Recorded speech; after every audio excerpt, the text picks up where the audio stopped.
What up, gang? Carolina Jackpot time coming at you on Sunday morning. I hope everybody is doing great today.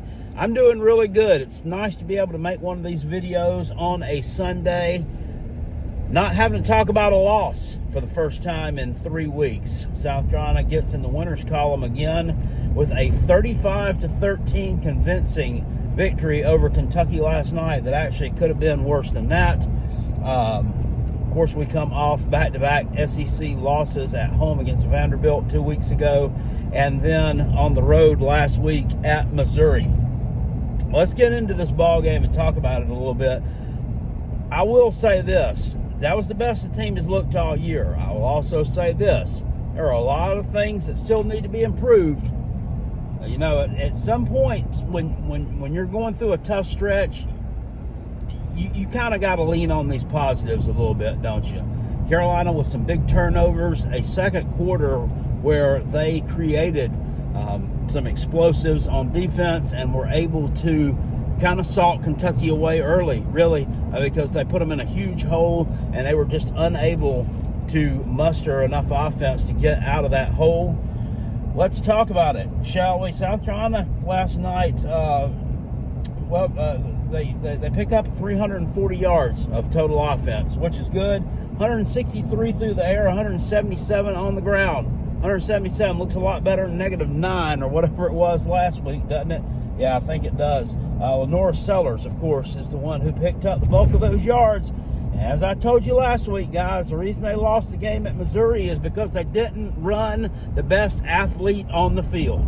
Well, they let him do his thing last night, and he showed up in a major way, holding Kentucky to 225 yards of total offense there. Kentucky gets the opening kickoff, goes right down the field, and Seth McGowan scores on a 20-yard run. I want to talk about him for just a minute here. Seth McGowan, number 3 for Kentucky, the best running back that they've got. He's a transfer. He's been at Oklahoma. He's been at a couple of different community colleges. He's been in jail. He spent some time locked up there. Had some problems at Oklahoma. Got arrested while he was there. Dismissed from the team. He scores a touchdown last night, and I'm going to link a clip to Twitter down in the description box below here. You can play it if you'd like to.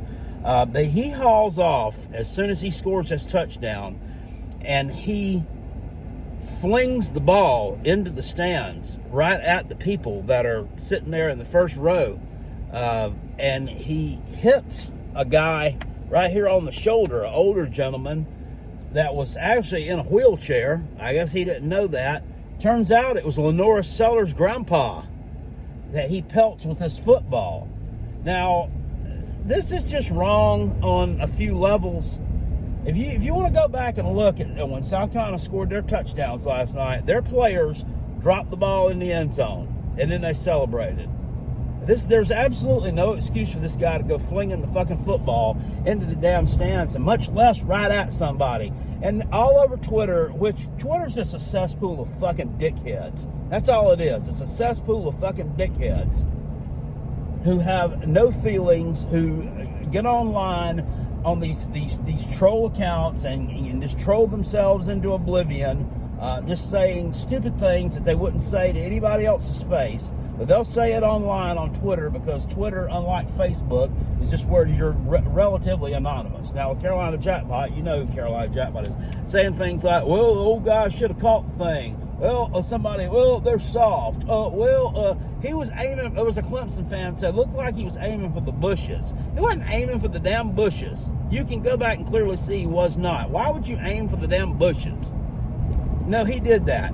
This guy is a really talented player. I mean, props and kudos to him for getting himself out of the damn pen or wherever he was at and these community colleges and actually making something out of himself. And he's got a high ceiling. He's a good player. He's physical. But, I mean, as long as you continue to do dumb shit like that, you're not going to get very far. Of course, he didn't get a penalty for it, but much maligned there. And then Lenora Sellers didn't really have a lot to say about it after the game. Just kind of shrugged, chuckled it off, because that's just the kind of person he is. That's the kind of guy that this dude is. A piece of shit, evidently. So, yeah, McGowan, though, 112 yards on 17 carries last night. looking at that, our leading rusher, well, not a leading rusher, Matthew Fuller, who carried the ball for the Gamecocks the most last night, a redshirt freshman who appears to be maybe transitioning into RB1. We'll see. He went 19 times for 47 yards. Now, he was able to just kind of plug away. And the types of runs that McGowan was able to get loose on were kind of runs where we bounced to the outside. Now, you didn't see a lot of him running in between the tackles. That's what it seemed like they had Matt Fuller doing last night. I dare say South Carolina could probably do a little bit better in terms of picking up some yardage if they would kind of run some of that stuff. We don't see a lot of it. Rasul Faison ran the ball last night, scored 2 touchdowns, barely had over 30 yards rushing, though, on 8 carries. He not really good at running between the tackles and picking up yardage there in the box. Now, when you need him to score a touchdown, when it's like when you're in anywhere from like that 15-yard line to that 10-yard line to 8 in that area, he's money. I mean, he's going to score a touchdown for you. But other than that, really didn't contribute a whole heck of a lot to the cause. But, I mean, you need players that can do that. They got to be able to complement each other. I mean, one of his strengths. I don't know what we do with that. Maybe somebody else is pounding the rock between the 20s, and then we bring him in those situations. But, if somebody's not able to contribute, here, throughout the meat of the drives, it don't really seem right to be letting them score the tutties at the end. But I don't know. Whatever it takes to win, that's what I'm all about. Dylan Stewart last night showed up in a big way for the Gamecocks in the second quarter. Second quarter, as I talked about, was pivotal. That's where Carolina got 2 turnovers and 2 scores off turnovers that ultimately, that was the ball game. Ultimately, it was the ball game. Dylan Stewart comes in, nails the Kentucky redshirt freshman quarterback Cutter Boley. When they were up 10-7 in the ball game and driving, they had the ball just inside Carolina territory. Big sack. He coughs the ball up. Their offensive lineman tries to fall on it, but falls beside it. And Belton Honeypath High School product, Jatius J.T. Gear, picks it up for the Gamecocks and rumbles in for like a 41-yard scoop and score touchdown on that one. Another young man who, he's never scored a college touchdown before, not that I know of. What's he do with the ball? He drops it in the end zone after he scores a touchdown. And then he celebrates. He doesn't fling it into the crowd like some people do. And then next drive, Gerald Kilgore for the Gamecocks, brother of Jalen Kilgore, picks off a pass and returns that one 40-something yards for a pick 6. It's great to see him step up. He's really stepped up the past couple of weeks for us and is becoming a really, really good player for the Gamecocks. Other ones I want to give shout-outs to on here, Vandravius Jacobs continues to establish himself. I think we may have found a WR1, wide receiver 1, for the Gamecocks. And Jacobs goes another game here where I believe he had another 100 yards receiving as he did last year. He caught a big 60-yard pass in the third quarter from Sellers there. It looked like Sellers was about to get sacked. And he's able to get the ball to Jacobs there. And he damn near scored on that thing too. Just couldn't quite outrun the Kentucky defensive back. But really, he's come into it. He really has. I don't know. I don't know what's happened with the Nick Harbor experiment, but guys, from the things I'm hearing, he just ain't it. He just ain't it. He did catch one ball last night, but Jacobs seems to be the one that they like to go to now. They're picking on him a lot. They're picking up Brian Rowe, which he really didn't have a big effect in the game last night, but he did some good things against Missouri. I feel like they're really high on Brian Rowe, and he's going to do some good things going forward. I feel like they're really high on Donovan Murph out of Irmo. We did see Mazio Bennett catch a ball last night, and he got kind of physical after the catch, which was a good thing to see. The Kentucky O-line, talking about them, this was a bunch that came in with, it was like 160-something combined starts, I think, between all 5 of them. It was like the third most in FBS. Now, it wasn't all starts at Kentucky. Some of them are portal players, but you're talking about an older group there of guys that have experience playing at a higher level, and man, they didn't look like it last night. Unless they were run blocking for McGowan, they really couldn't get anything going. They really didn't do a very good job of protecting Cutter Boley. Gave up 6 sacks last night, and that unit just didn't really look good. 3.7 yards per carry last night for the Gamecocks. It's not good. It's not enough. That's not going to get it done in the SEC. You need to be up closer to 5 yards a carry. Because it does a lot of things. Your 5 yards a carry, you're averaging that. You're putting yourself in 2nd and 5s, right? So we're able to do that, which puts you in a second and manageable situation where you can do a number of different things. If you're only picking up 2 yards on first down, you're putting yourself in a passing situation right off the bat in a drive, and you're going to become predictable. Teams are going to know what you're going to do. It's going to be easier for them to tee off on your quarterback. Right? And then, of course, 3rd down conversions, which last night Carolina was 9 of 16 on 3rd down conversions, over 50%. So we'll take that. On 4th down conversions, they were 2 of 3.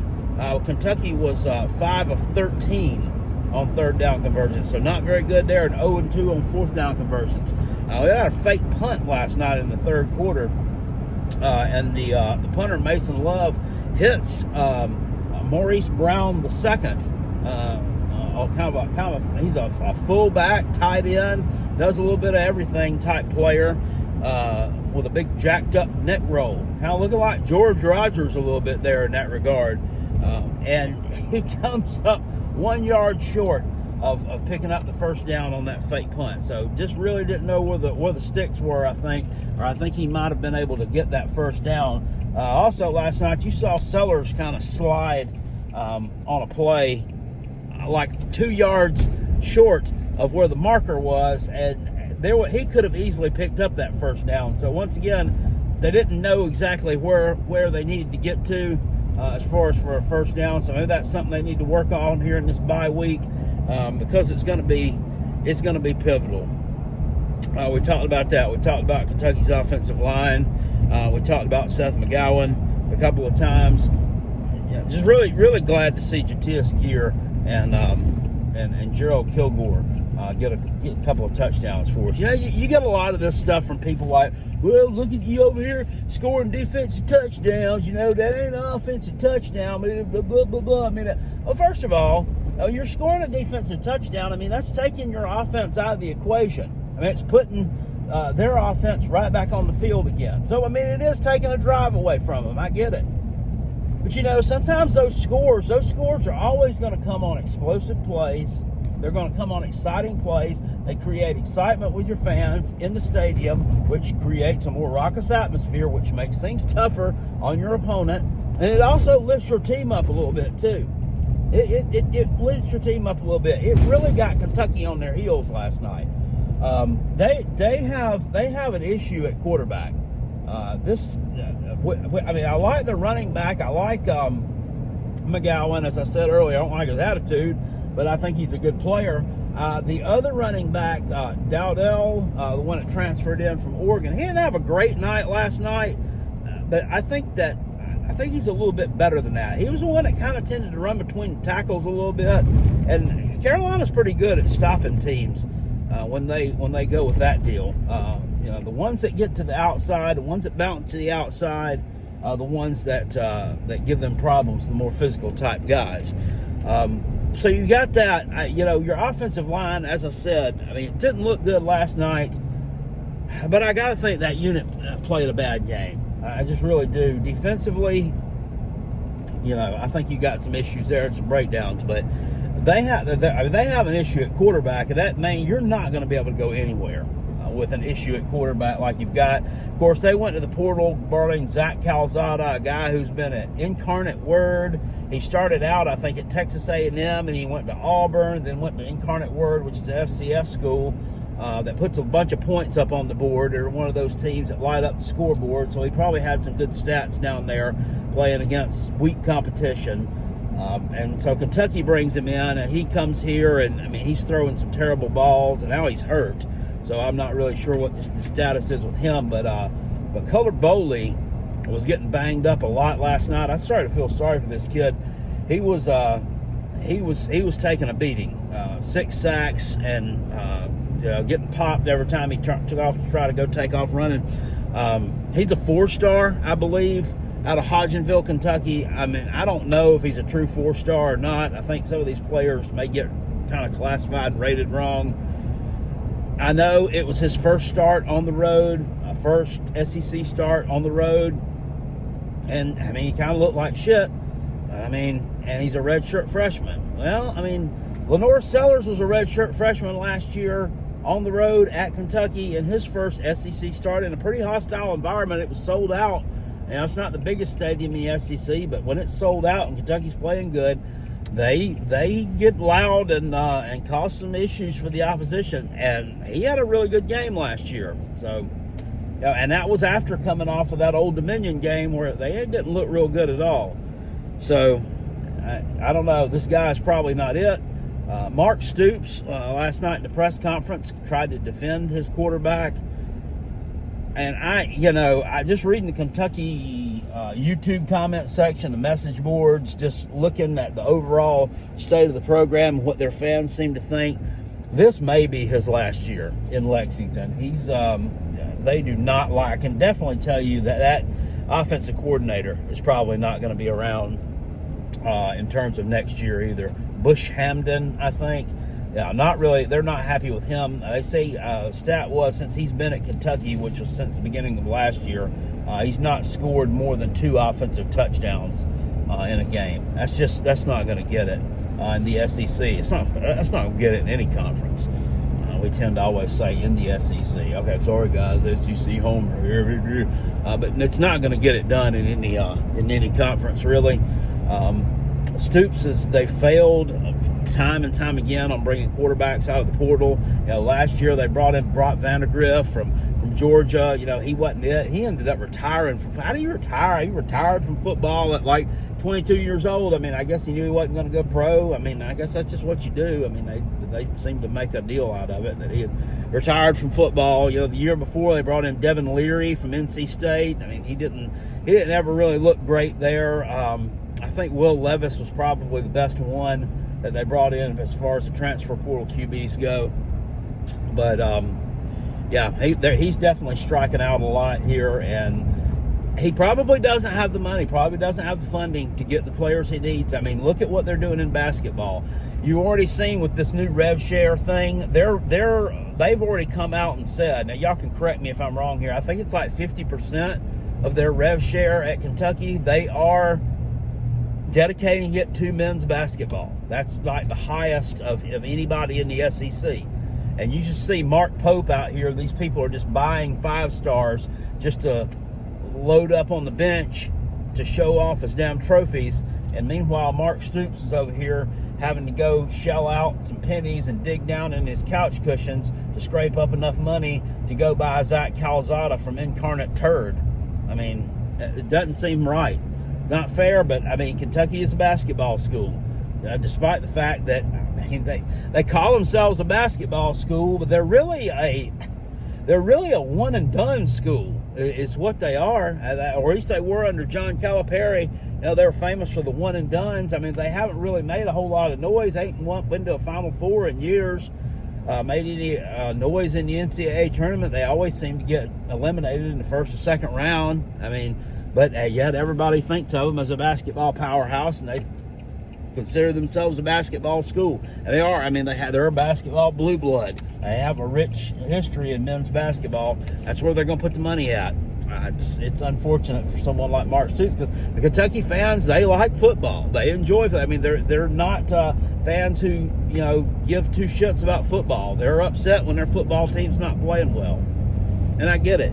And now shifting folks back to Carolina, we get an off week. We've got some injuries, got some banged up guys on the offensive line.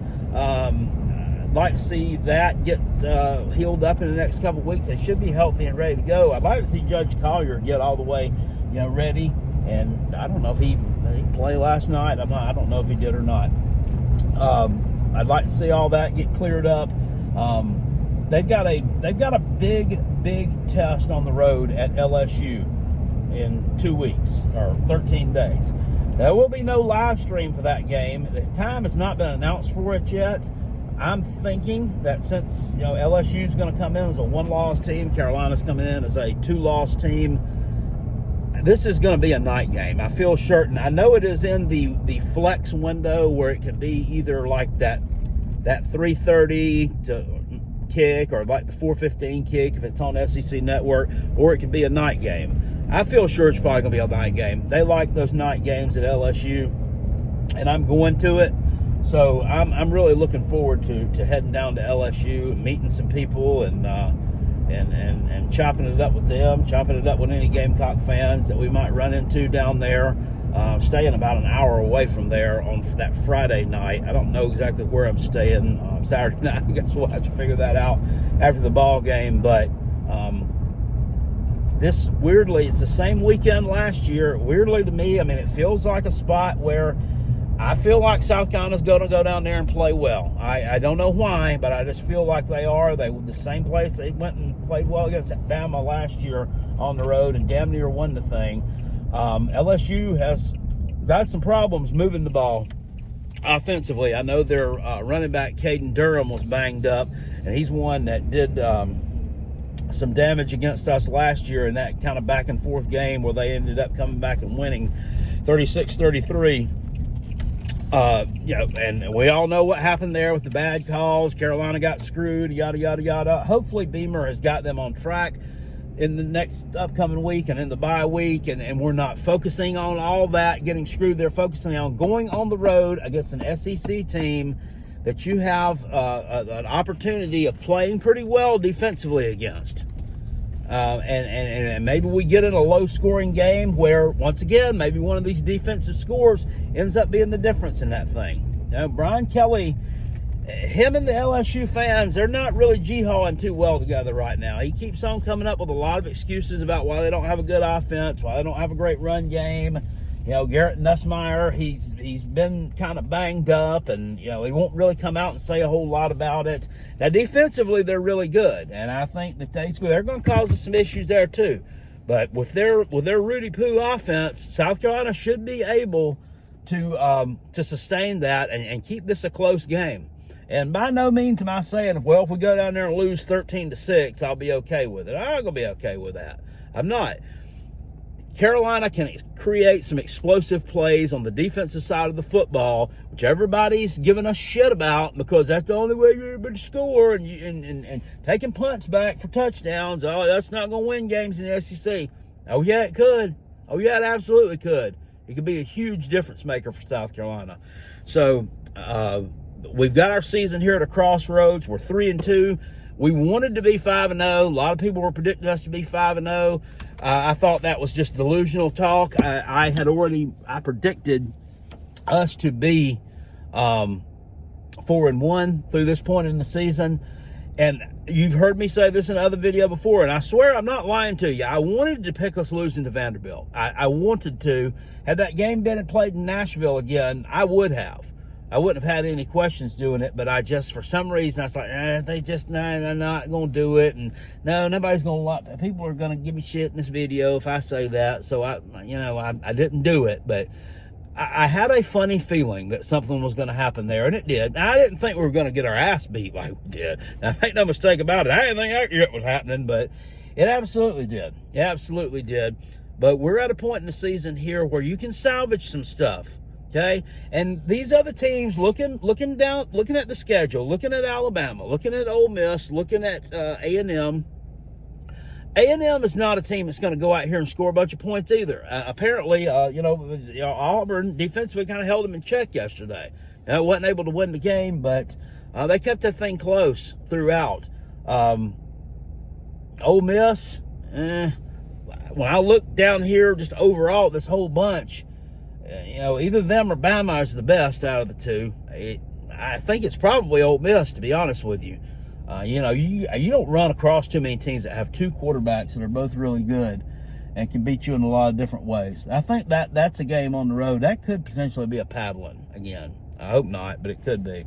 Alabama at home. I don't know what time that game's going to be. That'll be the week after the Oklahoma game, so that's like roughly a month from now.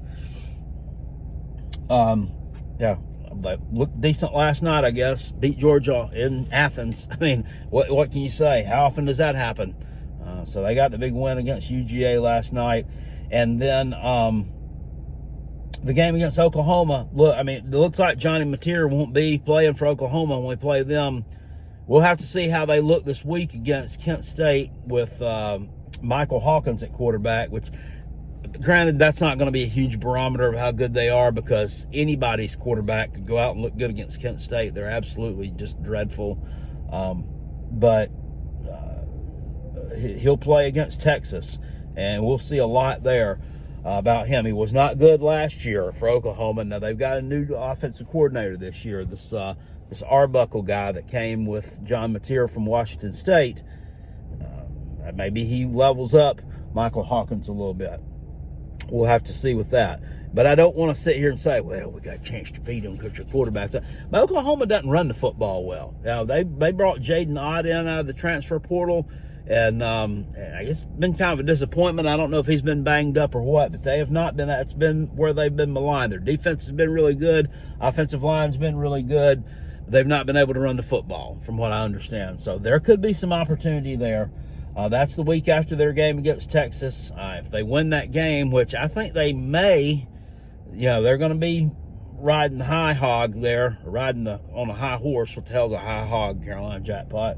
Is that some barbecue that went out and smoked weed before it got slaughtered? I don't know. Not the high hog. They're up on their high horse. When they come in Columbia, we could knock them off.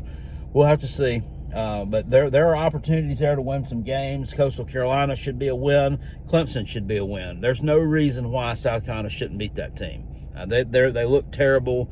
They are going to improve. I know they will. I feel like they're going to go out and get a pretty convincing victory this coming Saturday against Blue Chew Bill up in Chapel Thrill. But what does that mean? Really, that's an awful team. They're very bad. They're the worst team in the ACC. Shout out Virginia Tech last night. Got a win, by the way, over NC State. I called it. I had them covering, and I wanted to take them on the money line. I just didn't do it. But anyway, I'm going to talk about those games later on, because I'm going to recap some stuff later on. I'm probably going to go live this afternoon. I don't really have anything else to do today after I get some last little bit of work done. So, yeah, stay tuned for that later on today, maybe about 4 or 5 o'clock. We'll see. Carolina Jackpot might go live. Talk to y'all for about an hour about these games. Anyway, that's about all I got to say about that, guys. Big win last night for South Carolina. Big kind of a do-wop feel-good win for the Gamecocks, where, I had questioned our toughness. I thought that there was kind of a taffiness kind of creeping into the program a little bit, getting kind of soft. And last night, especially defensively, out in space with people like Dylan Stewart, JT Gear, Des U, they call him, Desmond Umeozulu, a lot of these other kids too. They proved me wrong on that, because these guys are players. They were flying around and hitting some people in that. There were some people that took some licks last night for Kentucky. I'm surprised the infirmary down there at South Carolina not full of some Wildcats today, getting some treatment before they go back to Lexington. But at any rate, I'll see you guys later on. Appreciate you. Peace. I'm out of here. Hit the thumbs up on this video if you enjoyed it. It really helps me out, and I like it when y'all do that. I look at a lot of thumbs up, and it gets me happy. Puts a smile on my face. I'll see y'all later. Peace. I'm out of here. Go Gamecocks. Woo, woo.